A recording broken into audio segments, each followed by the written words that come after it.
Good evening friends. मैं आप लोगों के लिए एक फिर से नया वीडियो लेके आई हूँ जो पेपर नंबर जो एमए सेमेस्टर 2 का पेपर नंबर 203 है। जो 203 का नंबर 2 यानी चैप्टर 2 मैं आप लोगों के सामने लाई हूँ। तो चैप्टर 2 में क्या है? Determinants of India foreign policy, जिसे हिंदी में भारतीय विदेश नीति के निर्धारक कहते हैं। तो चलिए जानते हैं कि ये होता क्या है। किसी भी देश की विदेश नीति के निर्धारक तत्वों में देश की भौगोलिक स्थिति, इतिहास, परंपराएं, संस्कृति, आर्थिक विकास का स्तर, सैनिक बल तथा अंतर्राष्ट्रीय परिस्थितियां आदि तत्व गिने जाते हैं। विश्व का कोई भी देश अलग होकर अकेला अपना जीवन निर्वाह नहीं कर सकता। प्रत्येक राष्ट्र की व्यापार, वाणिज्य, ज्ञान, विज्ञान, तकनीकी तथा सांस्कृतिक क्षेत्रों में उसकी अपनी पहचान होती है। अपनी आवश्यकताओं की पूर्ति के लिए अन्य राष्ट्रों से आदान प्रदान तथा मैत्री संबंध बनाए रखना नितांत आवश्यक होता है। यानी इसमें जो कथन है, मतलब जो कहना चाह रहा है, उसका तात्पर्य यह है कि किसी भी देश का, मतलब किसी भी देश का, वहाँ उस देश का भौगोलिक स्थिति, वहाँ का इतिहास, वहाँ का परंपरा, संस्कृति, आर्थिक विकास का स्तर या फिर वहाँ के सैनिक बल और उनकी सारी परिस्थितियाँ आदि, ये सब तत्व गिने जाते हैं उस देश के विदेश नीति के निर्धारक तत्वों में उस देश के गिने जाते हैं। अगर किसी भी देश का संस्कृति, उसका भौगोलिक बहुत अच्छा है तो उससे विदेश नीति के निर्धारित तत्वों में उसे गिने जाते हैं। विश्व का कोई भी देश होकर अकेला अपना जीवन निर्वाह नहीं कर सकता है। हर देश को किसी के साथ मैत्री संबंध का आवश्यकता होता है ताकि उसका जो व्यापार है, उसका विज्ञान है, उसका तकनीकी है, उसमें वृद्धि हो सके। विदेश नीति का अर्थ, विदेश नीति के बारे में इससे पहले भी हम लोग पढ़ चुके हैं, लेकिन चलिए फिर से और एक बार हम लोग देख लेते हैं। एक राज्य अन्य राज्यों से किस प्रकार के संबंध रखकर अपना राष्ट्रीय हित प्राप्त कर सकता है, यही विदेश नीति का मुख्य प्रयोजन होता है। मतलब एक राज्य दूसरे राज्य के साथ राष्ट्र हित के लिए, मतलब अपने देश के हित के लिए उसके साथ जो संबंध रखता है, उसके साथ जो मैत्री संबंध बनाता है, उसे ही विदेश नीति कहा जाता है। जो अभी हमारे जो प्रधानमंत्री हैं नरेंद्र मोदी, वो भी हमारे राष्ट्र हित के लिए, हमारे भारत के लिए विदेश यात्रा करते रहते हैं ताकि वहाँ से कुछ तकनीक को भारत में ला पाए, व्यापारिक संबंध स्थापित कर पाए, जिसके कारण उन्हें वो आप देखते होंगे कि वो विदेश दौरा करते ही रहते हैं। विदेश नीति एक निरंतर चलने वाली प्रक्रिया है जहाँ विभिन्न कारक, विभिन्न देश, विभिन्न स्थितियों में अलग अलग प्रकार से एक दूसरे को प्रभावित करते हैं। ये एक्चुअल में सही है। जो विदेश नीति वो लगातार निरंतर चलने वाली प्रक्रिया और वो चलते ही रहती है। हमेशा कुछ ना कुछ, ज़रूरी नहीं है कि एक बार अगर इंडिया अमेरिका चला जाएगा तो फिर दोबारा उससे संबंध स्थापित नहीं रखेगा। नहीं, वो निरंतरता रहता है उसमें, हमेशा उसका संबंध चलते रहता है और कुछ ना कुछ तकनीकी भारत से अमेरिका और अमेरिका से इंडिया ऐसे आदान प्रदान होते रहता है और व्यापार में भी काफ़ी लाभ होता है। प्रत्येक देश की सरकार अपने राष्ट्रीय हितों को ध्यान में रखते हुए अन्य राज्यों से संबंध स्थापित करने व अंतर्राष्ट्रीय प्रश्नों पर अपना दृष्टिकोण स्पष्ट करने के लिए कुछ निश्चित उद्देश्य आधार पर जो नीति निर्धारित करता है वह देश की विदेश नीति कहलाती है। यानी हर राज्य अपने आवश्यकताओं के अनुसार ही वो मतलब मित्र बनता है, मैत्री संबंध स्थापित करता है अन्य देशों के साथ। परिभाषा, ये डेफिनेशन लिखने के बाद, मतलब विदेश नीति का अर्थ लिखने के बाद आपको परिभाषा लिखना है और आपको परिभाषा में मिनिमम जो 2 वैज्ञानिक हैं उनके नाम याद रखने ही हैं। बाकी डेफिनेशन इसकी आप कुछ भी लिखो खुद से, उससे कोई भी प्रॉब्लम नहीं है, लेकिन आपको 2 वैज्ञानिक के नाम लिखने होंगे और उसे थोड़ा हेडलाइन भी करना होगा। हाईलाइट भी करना होगा। परिभाषा चलिए देखते हैं। सीसी रोडी के अनुसार विदेश नीति कार्यों की सोची समझी दिशा है जिसमें राष्ट्र हित का विचारधारा के अनुसार विदेशी संबंधों के उद्देश्यों को प्राप्त किया जा सकता है। ये सीसी रोडी के अनुसार है।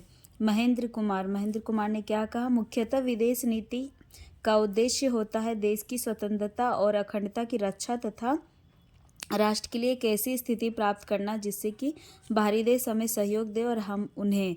तो इसमें साफ साफ ये कहा गया है कि विदेश नीति इसलिए की जाती है ताकि देश की स्वतंत्रता और अखंडता की रक्षा हो सके और ऐसी स्थिति में बाहरी देश का सहयोग मिल सके जब उन पे कोई भी प्रॉब्लम आएगा। अब हम लोग जानेंगे विदेश नीति के प्रमुख निर्धारक तत्व। तो चलिए जानते हैं। यहाँ पे टोटल 9 पॉइंट है। ये जो 9 पॉइंट आप देख रहे हैं ये निर्धारक तत्व हैं। ये जो 9 पॉइंट है आप इसी तरह लिखना। आप सबसे पहले उसे सीरियल वाइज लिख लेना कॉपी में ताकि आप भूलो ना, या फिर याद कर कर के लिख लेना और फिर उसे एक एक करके उसके हिसाब से डिफाइन करते जाना, जिससे आपके पेज भी भरेंगे और आपको भी पढ़ने में और लिखने में कोई भी प्रॉब्लम ना हो। नंबर 1 आकार। आकार में बड़े राष्ट्र अधिकांश अपने बड़े क्षेत्र और अधिकांश अपने बड़े क्षेत्र और जनशक्ति के आधार पर बड़ी ताकत बनने का प्रयास करते हैं और इस दिशा में उनके पास अपेक्षाकृत छोटे आकार के राज्यों से अधिक उपयुक्त अवसर होते हैं। मतलब आकार बहुत मैटर करता है। अगर कोई भी देश का आकार अगर बड़ा हो, यानी आकार बड़ा हो, वहाँ पे लोग ज़्यादा रहते हैं, तो वो जनशक्ति के आधार पर बहुत बड़ी ताकत बन जाती है वो देश। जनसंख्या। भारत इस समय विश्व का दूसरा सर्वाधिक जनसंख्या और सर्वाधिक युवा देश है। मूलतः भारत एक क्या लिखा हुआ है? पता नहीं यार वर्ड क्या लिखा हुआ, मुझे समझ नहीं आ रहा। उपयोगिता मुक्त देश बन रहा है। अच्छा, ये आप यहाँ तक मत लिखना, ये वर्ड मेरे को समझ नहीं आ रहा है। ऐसे में ये सभी उत्पादक राष्ट्रों को बड़े बाजार की आवश्यकता है जो विदेश नीति का निर्धारक है। इसके साथ ही इतनी बड़ी जनसंख्या के साथ भूखमरी, गरीबी जैसी भारत की विदेश नीति पर स्पष्ट रूप से दिखाई देते हैं। कई बार विश्व व्यापार संघ में भारत अमेरिका के मध्य कृषि सीमांत में सरकार के हस्तक्षेप को लेकर विवाद हो गया है। तो जनसंख्या एक प्रमुख निर्धारक तत्व में से जनसंख्या भी आता है। तो जो जनसंख्या होता है किसी भी देश का, वो उसके लिए नेगेटिव भी साबित हो सकता है, पॉजिटिव भी साबित हो सकता है। पॉजिटिव किस वे में? अगर जिस देश में जनसंख्या अत्यधिक होता है उसमें जो देश के लिए जो लड़ने वाले लोग होते हैं वो भी अत्यधिक होते हैं और अधिक जनसंख्या होने के कारण जो वहाँ कंट्री होता है उसका नेगेटिव भी होता है। तो नेगेटिव में क्या होता है? अधिक जनसंख्या होने के कारण बेरोजगारी हो जाता है, भूखमरी हो जाता है, गरीबी हो जाता है। इस कारण इस तरह से जनसंख्या जो है वो नेगेटिव रोल भी होता है जनसंख्या का और पॉजिटिव रोल भी होता है उस देश का, उस देश के लिए। नंबर 3 आर्थिक विकास। आर्थिक परिस्थितियों ने भारतीय विदेश नीति को पूरा प्रभावित किया है। आज़ादी के समय शोषण के कारण भारत की अर्थव्यवस्था जर्जर अवस्था में थी, लेकिन आज भारत की अर्थव्यवस्था ने कई देशों को अपनी तरह खींचा है। आज भारत महत्वपूर्ण ऊर्जा उपभोक्ता है जिससे तुर्कमेनिस्तान, ईरान, रूस जैसे भारत के साथ आर्थिक गठबंधन कर रहे हैं। आर्थिक विकास। तो विदेश नीति को जो आर्थिक विकास है वो काफ़ी, जो विदेश नीति है उस पे आर्थिक विकास है वो काफ़ी प्रभावित करता है। तो आपको पता ही है कि आज़ादी के बाद जो हमारा देश था वो काफ़ी आर्थिक व्यवस्था काफ़ी कमज़ोर हो गया था, काफ़ी ख़राब हो गया था अंग्रेज़ों के कारण। लेकिन धीरे धीरे जो है भारत की जो अर्थव्यवस्था है वो मतलब सही होने लगा और आज ठीक है।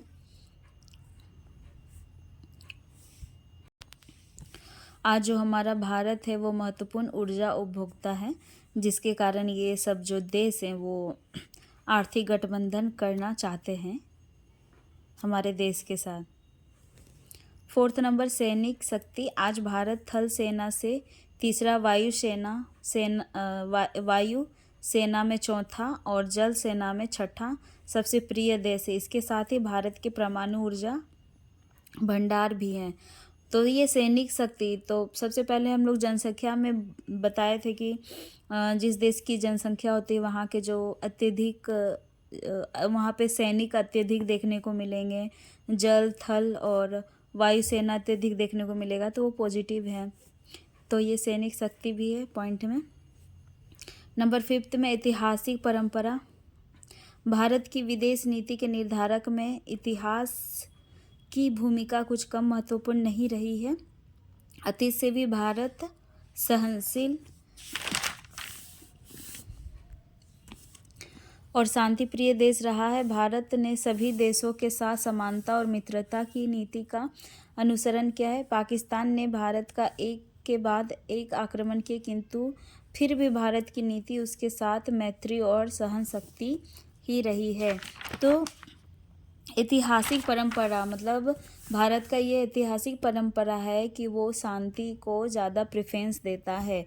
हमारा जो भारत है वो कभी नहीं चाहता कि हिंसा हो, वो अहिंसा, वो महात्मा गांधी के विचार पे ही चलना पसंद करते हैं। जो पाकिस्तान, यहाँ पे जो एग्जाम्पल दिया गया, जो पाकिस्तान है वो कई बार जो भारत है, हमारा जो भारत है इस पे आक्रमण कर चुका है, लेकिन हमारा जो देश है वो उस पे पलट के उस पे आक्रमण नहीं करता है, बल्कि सहन शक्ति मतलब जितना सहने का ताकत है वो सहता है। जब लास्ट में जब कुछ नहीं होता है देन फिर उसको जवाब देता है। लेकिन हमारा जो नीति है वो मैत्री और सहन शक्ति का ही नीति है हमारे भारत का।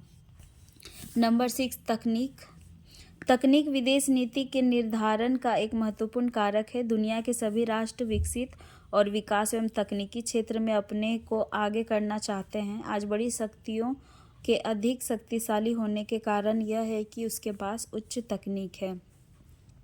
तो विदेश नीति का और एक तत्व है तकनीक, क्योंकि जब विदेश नीति के लिए जब विदेशों में दौरा किया जाता है या देशों में दौरा किया जाता है तो वहाँ की तकनीकी को बहुत सारे ऐसे देश हैं जो अलग अलग देशों की तकनीकी को अपने देश में लागू किए हैं और इससे तकनीकी में काफ़ी बढ़ोतरी होती है।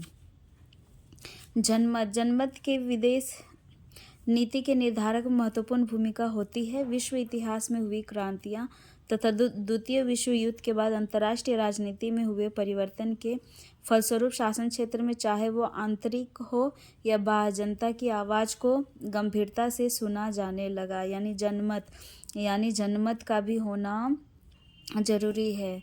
आज जनमत के कारण ही जनता की आवाज़ को सुना जाता है। पहले ऐसा नहीं था, पहले तो राजतंत्र था, राजा का ही सरकार था, लेकिन अभी जनमत को स्वीकार दिया गया है और ये एक विदेश नीति का महत्वपूर्ण निर्धारक तत्व है। कूटनीति। क्विंसी के अनुसार लोकप्रिय रूप में कूटनीति का अर्थ है सौदे में या लेन देन में चातुर्य, धोखेबाजी और कुशलता का प्रयोग। इसे विदेश नीति के बराबर भी नहीं कहा जा सकता। कूटनीति तो विदेश नीति का एक अंग है जो विदेश नीति चलाने में प्रयोग किया जाता है। तो कूटनीति से ही मतलब अन्य देशों के साथ मित्रता किया जाता है, क्योंकि कब कौन धोखा दे दे कहना मुश्किल है। इसलिए कूटनीति करके ही अन्य देशों के साथ मैत्री संबंध स्थापित किया जाता है। वास्तव में सबसे अच्छी कूटनीति वह मानी जाती जिसमें एक राष्ट्र अपने विदेश का गला बिना चाकू का प्रयोग किए ही काट लेता है। तो आज जो भी काम होता है कहीं भी हो, चाहे वो राजनीतिक मामलों में हो या फिर अन्य जगहों में हो, हर सेक्टर चाहे गवर्नमेंट हो या प्राइवेट हो, हर जगह कूटनीति चलता है और कूटनीति के बिना कोई भी काम आजकल होता ही नहीं है। 9 पॉइंट है नेतृत्व। किसी राष्ट्र के नेतृत्व के विभिन्न प्रकार के अनुभवों और विश्व के प्रति इनका दृष्टिकोण, यह सभी विदेश नीति के निर्धारक में महत्वपूर्ण भूमिका निभाते हैं। महात्मा गांधी और नेहरू जी के विचारों में प्रभावित होकर शांतिपूर्ण और सहनशीलता को विदेश नीति के परमाणु बम एक आवश्यकता तत्व के रूप में रखा जाता है। नेतृत्व, तो नेतृत्व में क्या है, मतलब जो इसमें बताया गया है कि जिस तरह महात्मा गांधी और नेहरू जी के विचार हैं, वो जिस तरह वो शांतिपूर्ण और सहनशीलता को आगे लाना चाहते हैं, तो वो एक परमाणु बम जैसा कार्य करता है। तो नेतृत्व भी होना ज़रूरी है।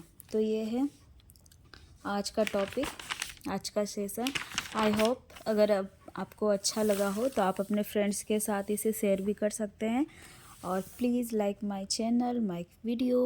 Okay, thank you.